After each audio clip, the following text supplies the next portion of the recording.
It's me again. Squish Gang is present, half stack. And today we're doing our, or I guess my technically, 1,000 subscriber special. Woo! Yeah. Yay! I got a very Kaleidos Electric Turquoise palette inspired eyeshadow look that I used the Flower Bomb. Didn't have time to like do it on camera or do it on TikTok. Now I got side hustles. And yeah, hot girls are in monetization approval process. So today we're going to talk about what I don't know about the internet, given that I didn't have internet at all, even kind of, from the years 2010 to 2017, and I only had it for about a year in like 2010. So we're going to talk about like YouTube history before my time and up to my time, and just kind of see some things that I missed out on. And Elle's gonna be my tour guide here, given that I don't know anything. I said to someone, "Who's Ray William Johnson?" and they got mad at me. So that was already not a good start. Okay, but I don't know who Ray William Johnson is, so no. Oh no. That was like a guy who stood in front of a bunch of pop figures, and then he made the song goes like, "Doing Your Mom." Oh, okay, I do know the Doing Your Mom. I am more familiar with the Show Me Your Genitals guy. Oh, Jean Lash, I know who that is. Anyways, we'll get into that right now. So thank you, of course, for over 1,000 subscribers. This is, frankly, beyond anything I could have ever imagined. My channel stayed at about 30 subscribers for upwards of a year almost. Yeah, no, upwards of a year. It stayed at about 30 subscribers. And then for my first Gabby Hanna video to take off at 4.5K now, for then to gain up to about 200 subscribers, which I was already so excited about. For then my first Jimmy Snow video to get me up to 800 subscribers, which was freaking me out because I didn't even imagine triple digits at all, ever. Because this is just like a passion project that I have, that I liked video editing and I liked talking to people and teaching people things. And then for my second Jimmy Snow video to put me up to over 1,000 subscribers, plus the podcast, plus, you know, I've kind of slowly upgraded everything that's going on. It's been really exciting. Now, we'll see how Elle's doing. And she could talk about the internet. I'm doing okay. I mean, I'm trying to do okay. Things have been hectic in my life, but this is fun. I was actually looking forward to this podcast because I was excited to see what we would talk about. I kind of like, because I know normally we do notes for a podcast, but like Mika and I kind of just wanted to do this one off the cuff. So I was thinking maybe we could start with like, do you want to know like beauty guru drama? Do we want to talk about like random YouTubers, like, or like what was the first YouTube video you watched? Maybe we should start with that. Like, I was gonna say we should start with like the heavy hitters from the OG era and move forward from there, because that's when they start to kind of like diversify, right? Because like your first million sub channel was Fred, right? I know that. Also for anyone wondering, the canteen is Starbucks, because people ask me where the water bottle's from and stuff all the time. So first YouTube video I watched was, I believe it was Sham Woohoo. Yeah, the Sham Woohoo video. If that's even still on the platform, I'm gonna check. Nigga Higa uploaded 12 years ago. Yeah, so that's the first video that I've seen. So that was the first channel I was introduced to. There was another one about a ball or something, and I can't remember what that one was called, but those are the first two videos I watched. And then it was Fred videos, actually. Because 12 years ago, I would have been 9 years old. Exactly. So like, who else are we gonna find funny but like, you know, another kid screaming? I'm trying to go as far back as possible. How to be a ninja. That's what it is. How to be a ninja, how to be a gangster, iPod human, how to be emo. Those were like the really, really, really big ones when I was like 9. I remember all of those. I actually like vividly like remember the first time I went on YouTube. It was so like in my like hometown, my elementary school 4 to 8, and like, can I just say that is the weirdest group of people to be putting together. Like, I understand having maybe like a middle school for grades 6 to 8, but like you're having like kids that are like still playing with Barbies with kids that are making blowjob jokes. It's just a lot of like, I don't know, like now like that school is like a K to 8 because they amalgamated into a big school and closed down the old one, but like the middle school, I don't know, whatever, school, but yeah, English schools in Quebec were pre-K to grade 6 and then 7 to 11. That was how Quebec. Okay, see, thank you. So I'm not being like a prude. There were some high schools that had a wall in the middle of the big building, where one half was 7, 8, and then the other half was 9, 10, 11. But they were not separate buildings. They were not. There's one school in the school board I went to that went to grade 8 for some reason, and it's like really small and almost no one goes there. The rest of them all ended grade 6, and then you went to like your quote unquote high school from grade 7 to 11. Yeah. Okay, so I'm not weird for thinking that maybe like 9-year-olds and 14-year-olds or like I don't know. It's just that's such a huge age difference. Like, so that was the thing, is that like, you know, one of the older kids, we were in like computer lab or like whatever, you could do like a computer club during recess, and so I was in the 4th grade and there was like an older kid in the computer lab with me, and like they were looking up stuff and I'm like, whoa, like how do you watch videos online? I didn't know you could do that. And they were like, yeah, you just like type it YouTube. I was like, wow, YouTube. And I remember the first videos I looked up were like SpongeBob dubs, where they had like dubbed over clips from the SpongeBob movie where like he's singing and dancing like the Goofy Goober rock theme song, but he's like singing like celebrity songs instead. So like there was literally like the banger for me was like Hips Don't Lie, like SpongeBob singing Hips Don't Lie. I was like, wow, this is art. So what it was him and his like older friends like telling him like, hey, like, they were all discussing stuff and they're like, hey, watch these videos. So then it was, like I said, you'd have to let it load for about half an hour or so. Like you would have to like sit, leave it paused, and let it go all the way up. Yeah, because not only did I have dial-up, I had rural Quebec dial-up, which is like just a whole other level of like even worse. Yeah, so it was like a worse kind of channel that like took longer to get to. So then after that it was Fred videos, and then I didn't have internet anymore. That was pretty much it. And I played like Club Penguin and Moshi Monsters on dial-up, again, rough, very rough. And then also and my brother and I played this like game on like the Nickelodeon website where it was like Avatar: The Last Airbender, and it was like turn-based battle like Pokemon. And then my neighbor had internet. She had satellite internet. It could actually kind of load things. She still has the satellite internet to this day, and it has been 10 plus years. That's how weak the infrastructure is over there. Stuff like Pokemon in real life from Smosh. Oh, yeah, like Smosh. And then I have a huge gap from then until about 2014. And then, because from there, I got a friend in high school who had internet at home, and she was really into YouTube. We watched videos together at her house. So that was Tyler Oakley and Connor Franta and Glozell Green and a couple of Jenna Marbles videos, but very few. I remember subscribing to Shane Dawson because someone told me to, and not watching a single one of the videos. Because I get a lot of people commenting like, you know, how did you, people mentioning to me like, how did you support him knowing his past and whatever. I'm like, no, the thing is, I just didn't know the past existed. People are like, oh, well, it was always there, it's not hard to find. But if you have no idea that it was even there in the first place, you're not gonna look for it. No, exactly. And like, I talked to my friends about this because they were like, I can't believe, like my friends who lived in Toronto, they're like, I stopped being a fan of his prior to him being canceled because like obviously I was like, oh shit, like this is a lot of like problematic stuff. But like, people always talk about how he literally manipulates his child fan base without like coming to the conclusion that like he literally preyed off the fact that like people were too young to remember his controversies, because like he started in 2007.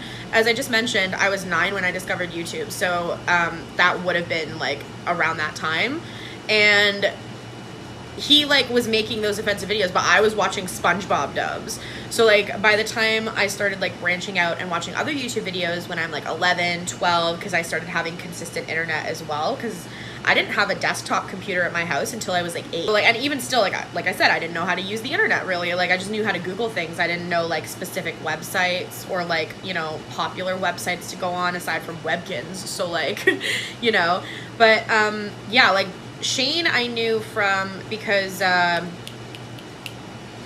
used to watch a lot of those parody music videos because, like, you know, I love pop culture. I love, like, you know, I was listening to Katy Perry. I was listening to, like, Miley and stuff back in 2010. So, you know, you see all the parodies and they're, like, catered to kids. But a lot of those, like, parodies, if you go back and watch them, like, high-key minstrelsy, high-key, like, you know, racial stereotypes that, like, again, like, children are kind of not unfazed by, but you're not picking up on like all of the optical implications with those, because like you're a kid and like you've been like, also you're a kid growing up in the early 2000s. Like again, I'm not saying it's a different time, like it was a different time back then. No, racism was still wrong. It's just these were like racially insensitive jokes that were being fed to children. Like Adam Sandler movies did the same. Yeah, so I didn't know about like, and also again, like I didn't have Twitter until 2016. So like if you're not going onto every single platform that this like a YouTuber has, you're not always going to see every single little thing of theirs. Like some of the stuff that was coming out about Jeffree when he was canceled, like Jeffree Star, was like stuff from MySpace. Like I was too young to even, MySpace ended before I even was like of the age where you would get MySpace. Like yeah, I didn't know I've tried to see what I don't even know what MySpace looks like. I've like tried to figure out what it looked like, trying to see if there was like any like dead pages, that because I think 5% of the data was saved. So like 5% of MySpace pages still exist, but they're kind of like hidden somewhere. So I tried to find them because I wanted to see what it looked like. No idea.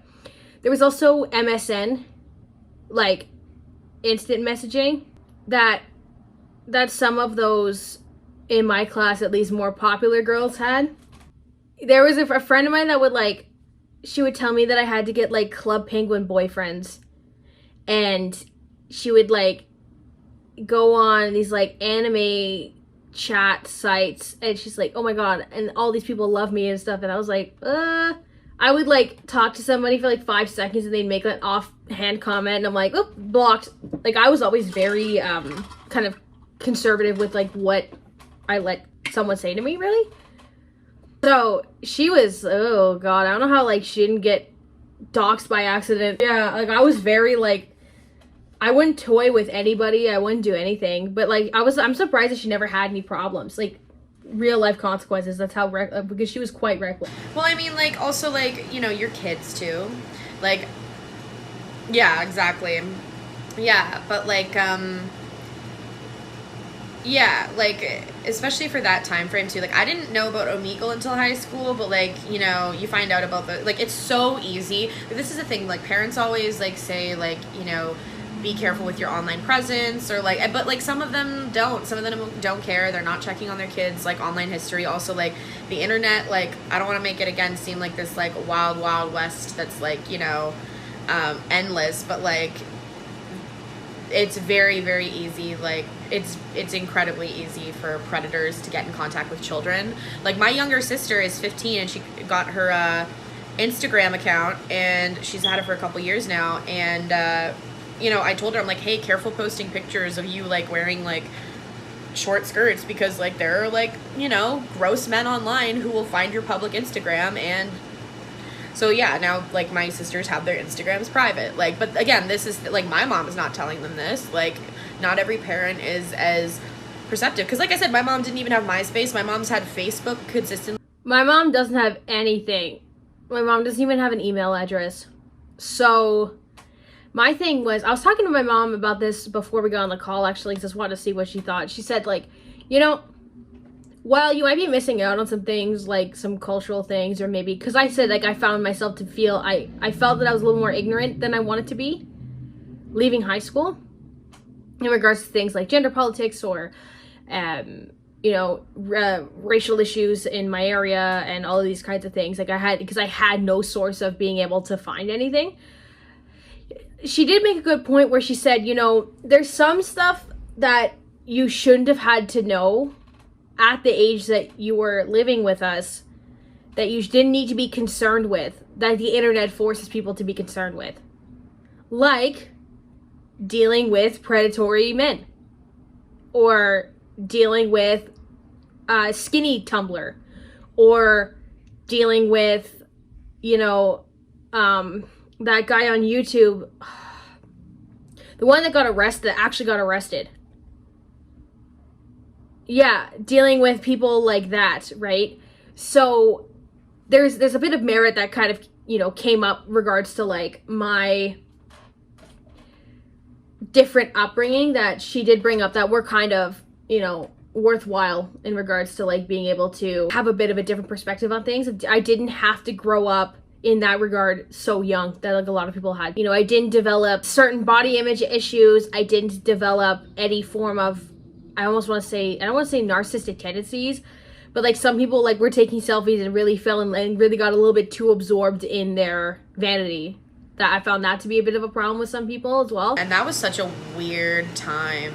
That was such a weird time too. And like you missed prior to this, because I remember this happened right before I went away to university, and I was like not in the greatest headspace, but I was like pretty much almost purge free from my ED. But yeah, like the Nicole Arbor like Dear Fat People video happened like fall 2016, like summer 2016.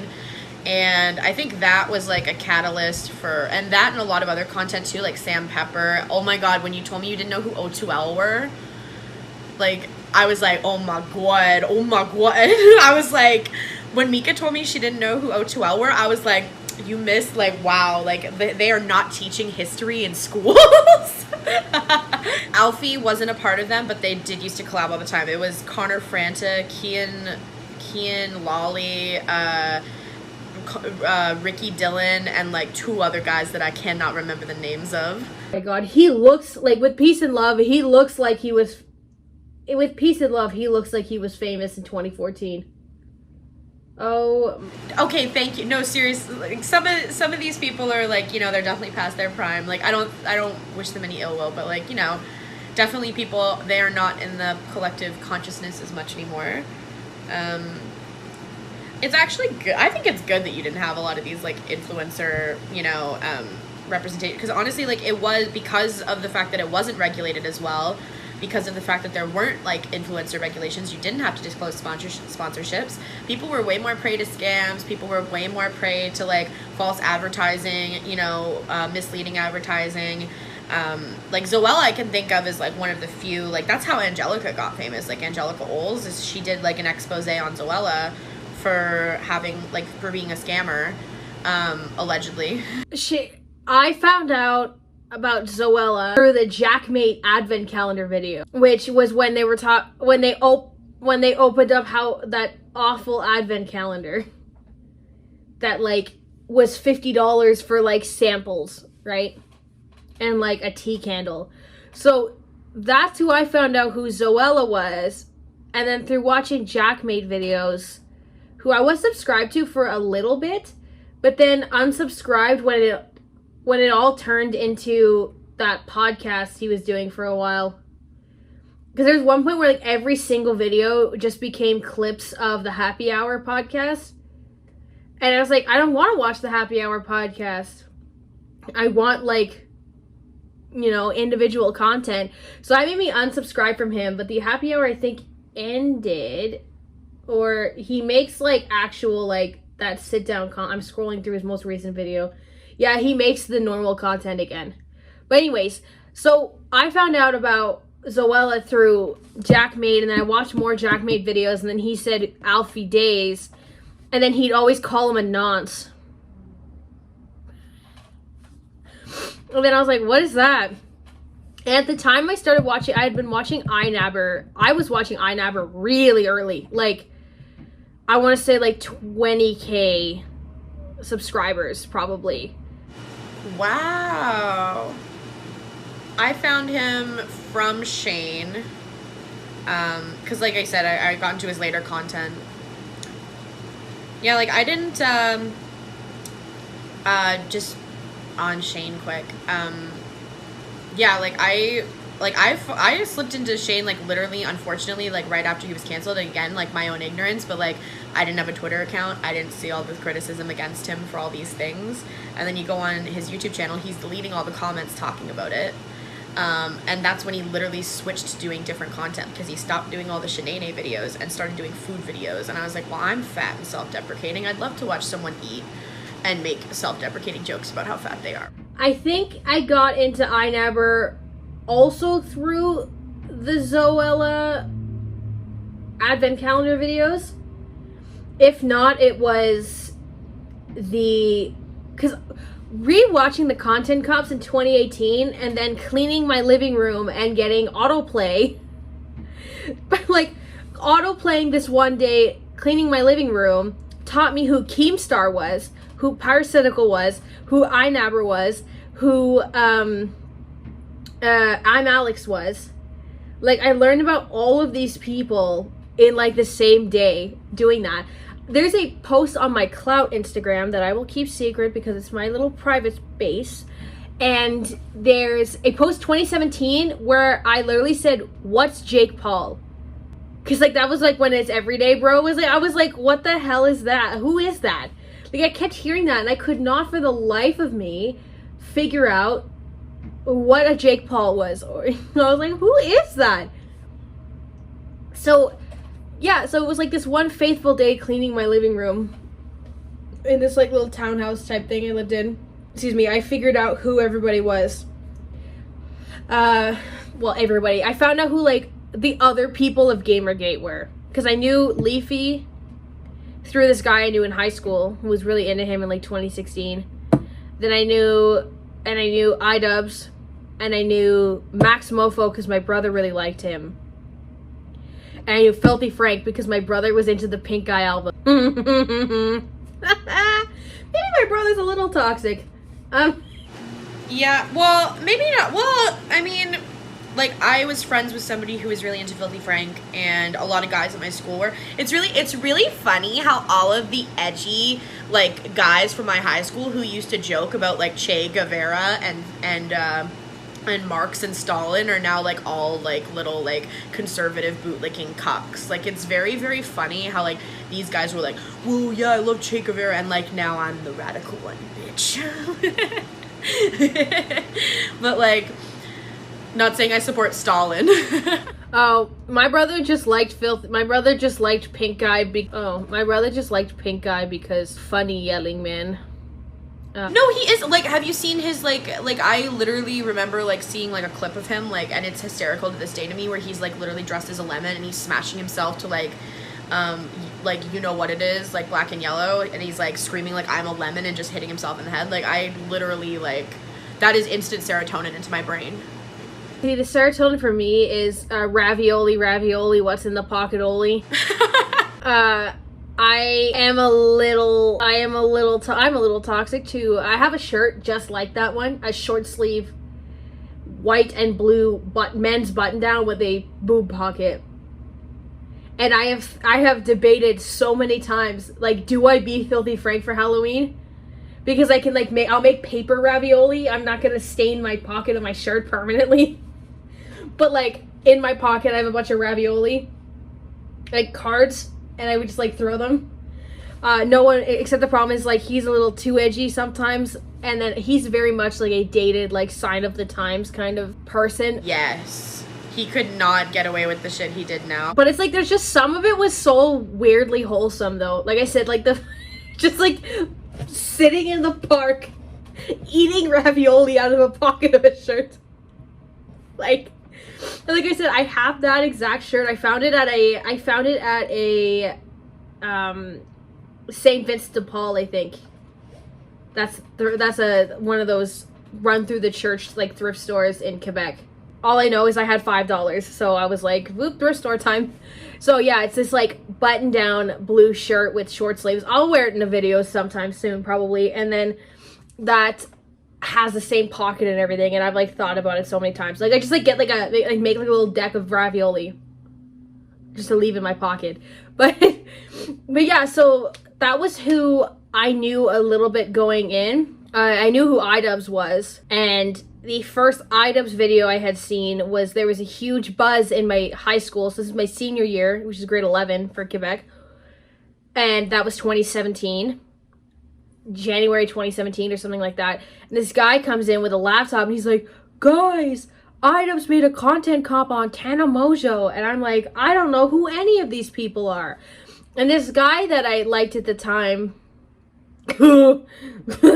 sorry, I'm just, like, heavily regretting my choices. He would just watch iDubbbz all the time. And he would just, like, say the F slur because, like, iDubbbz says it. And all these guys running around quoting iDubbbz, and I'm just like, what's happening? I'm like, yeah, of, like, that famous clip of, like, why do we hold this word to such an astronomical standard? And then all of these, the problem is no, all of these also have an astronomical standard, but you're a cis white man, so you don't realize that they have an astronomical, like, words like like the D word to refer to lesbians, the F slur, the N word, the Z slur referring to Southeast Asians. He's like, why are these ones fine? No, they're not fine. It's just you can get away with a lot more than, like, most people, you know? They're like, I don't get why these words are so hurtful. It's also, like, I also don't think you should take away the meaning to some extent. Like, in a historical, like, to recognize the historical context. I'm not saying, like, oh, yay, keep hateful words. That's not what I mean. I mean, in the sense of, like, it happened. Yeah, like, I grew up significantly below the poverty line. Like, a lot. and it's, I've never, well, I've had issues with people being more privileged than me economically. I've never once been like, oh, Mika? That's a very ex-country sounding name. You know what I mean? Because, like, if you have, let's say, like a lot of, like, I've seen people get kind of looked at funny for having a very African sounding name, right? Like a Nigerian name, for example, right? Like, I've never had someone read my name and go like, And they don't even understand, no, exactly. But they don't even understand how that alone is a privilege. And that's the problem, is that, like, you know, people hear white privilege and they're like, I'm not privileged, I'm poor. And it's like, okay, and I remember reading this article, and, like, it's such a good article. I can't remember what it was from. It's probably from, like, Bitch Media or something. But it was, like, explaining white privilege to poor white people. And it's such a good article, because this is the thing, is that, like, we're not saying that, like, white people have never, like, what people say when they say white privilege is that white people, okay, yes, and when people say that they're, like, when people say that, you know, you're white privilege, they're not saying you've never experienced hardship in your life. They're saying that, like, you've been able to have less hardship in your life because you're white. Like, the fact that white people were even able to own land, and white men, whereas, like, women, black people, indigenous people, they couldn't own land. So, like, and indigenous people had their land straight up taken from them. So, like, you know, yeah, that's what we mean by white privilege, is the fact that, like, white people were privileged to be landowners, for which it provides economic value through equity over 200 centuries, and black people, other BIPOC people are playing catch up. That's another thing with, like, internet culture, though, is that it was always these, like, prevalent white influencers that came up and then kind of cried privilege all the time, right? Like, the fact that Shane Dawson, like, would pretend to be poor. Shane Dawson. Like, Jeffree Star, James Charles, Jaclyn Hill. Like, these are all, like, super, super white names. Even Idubbbz is, like, his name's Ian. Oh my god, they get Pyrocynical's name's Niall. Oh, I love that name. I'm like, why don't you go by Niall? Oh, the One Direction stan in me is like, Niall,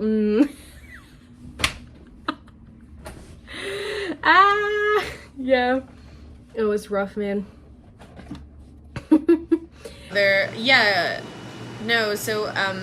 Like, what are other YouTube, yeah, like Zoella, like Marcus Butler, like, you probably don't even know Naomi Smart, like, some of the YouTubers I watched, like, barely even post anymore. Like, Ingrid Nielsen straight up quit the platform. She's like, I'm done. Good for her, though. Wish her all the best. Oh my god, I remember, like, Freely the Banana Girl was, like, original YouTube outrage call. Yeah, and, like, Tana called her out, and she had beef with Tana when Tana was, like, being vegan. And, Tana was like, I'm vegan, so you can't say shit, and, like, you know, just, you know, to be spiteful. And I was like, yeah, petty ass bitch, that's awesome. Because I'm petty. I'm like, yeah. I'm like, I don't know. But yeah, Tana's like, I don't know, I'm gonna let her live her life, but, like, well, should I? Because she's kind of problematic. But, like, Tana's like that peak, I find, of what we're just talking about, where it's like, white person who's privileged for being white, but wasn't economically privileged, but couldn't really see the difference. Oh, she even weaponized it, because did you watch, like, Colin? Yes, I did, yeah, it's like, what do you mean, I grew up in the hood, I grew up in Vegas, all this stuff, It's like, yeah, but like you weren't getting called slurs on the street. No, she was calling her friends that. Her friends.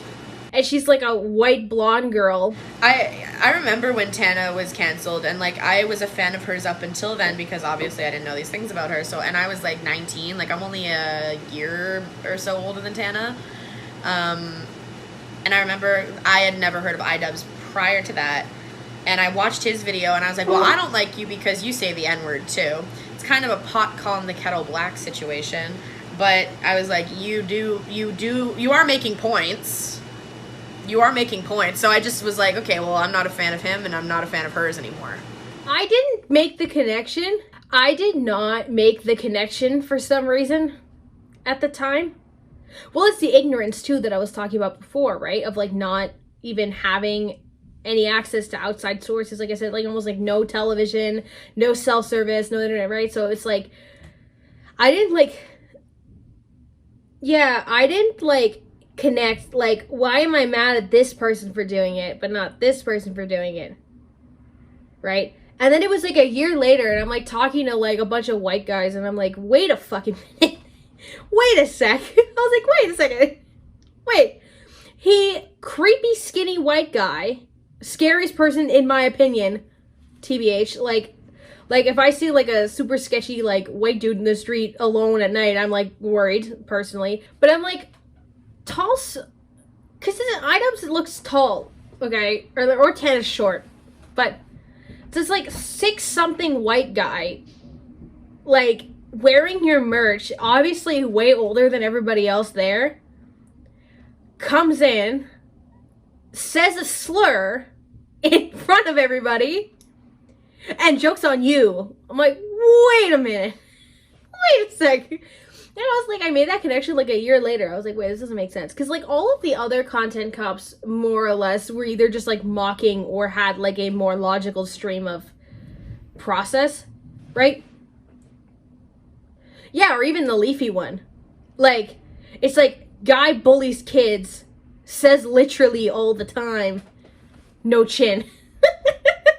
and then you have like your Keemstar one, which is like, you know, look what he did to Pyrocynical, how he like doxes people and stuff like that, right? So there's like there was like a lot, but this one was like, she told me to off myself, so I'm going to expose her for something that I do all the time, and I'm going to publicly humiliate her at her own meet and greet. I think it was like a lesser of two evils situation, even though there wasn't actually a lesser of two evils. Because if you look at just the dynamic of like the difference in ages alone, right? Because they had a pretty similar, if not identical, fan base size. Or he had more. I can't remember. Like I think he had 2.3 million. Because he had like 2.3 million, I think. Because I think that's what the tweet said. I think she had like under 2. So it's like, there's multiple imbalances from him that he weaponizes in his own video. But then, white girl gets exposed for, you know, racial slurs. It's like that I say constantly. But because I say them in like a postmodernist, like against the grain kind of way, it's fine if I do it though. Okay, I gotta go to the gym. So I think we're gonna end it off here. Thank you. Hopefully this can have ads on it, maybe, eventually. No, I'm in the process of the approval thing, so. Thank you, everyone, for this little off-the-cuff episode. I will make another video soon. I'm thinking for my next video that I was going to talk about the 5 characteristics of building bonds with the audience, which is a Brian McNair theorem from Rhetoric. And I was gonna call it like why we believe influence. I know, I wanna get more Rhetoric videos. That is probably my next video because there's 5 characteristics: personalization, self-disclosure, conversational tone, verbal distillation, and visual dramatization. And this is electronic eloquence. And this is why political ads are able to like be super off the cuff and people are like, yeah, sure. So it's like what you can get away with through electronic platforms. Yeah, so that's what that's about. So I'm thinking like that kind of video. So hopefully I don't have to like talk about Jimmy Snow for the rest of my life because I'm like, ooh. Also, for anyone asking, also like I'm gonna be frank, I'm not gonna touch the SA allegation stuff because that's not my area of expertise at all. Yeah, exactly. Like that's like somebody else's story, and like I don't want to speculate on somebody else's like trauma. I don't know nearly enough about any of those kinds of things, and I don't like to talk about things I have no concept of knowing about. So we're not touching that one. I apologize. There will be other channels that will talk about it. I just don't want to misstep and hurt somebody as a result of like my ignorance. So that's that on that, because I don't believe in like talking out my ass like like for any of those kinds of topics. So, okay, so that's all. Squish Gang says goodbye. I say goodbye. You guys have a great day. Au revoir. We talk a lot of shit about white people on this app, and I love it. But have you ever had a baked good from an old ass white woman? They be putting their goddamn feet in they baked goods. Can't cook for shit. But baked desserts, they be going crazy. They gets busy. And they just be making shit up. Like just make it up. It'll be called like the dog pound. And it'll bust out the frame.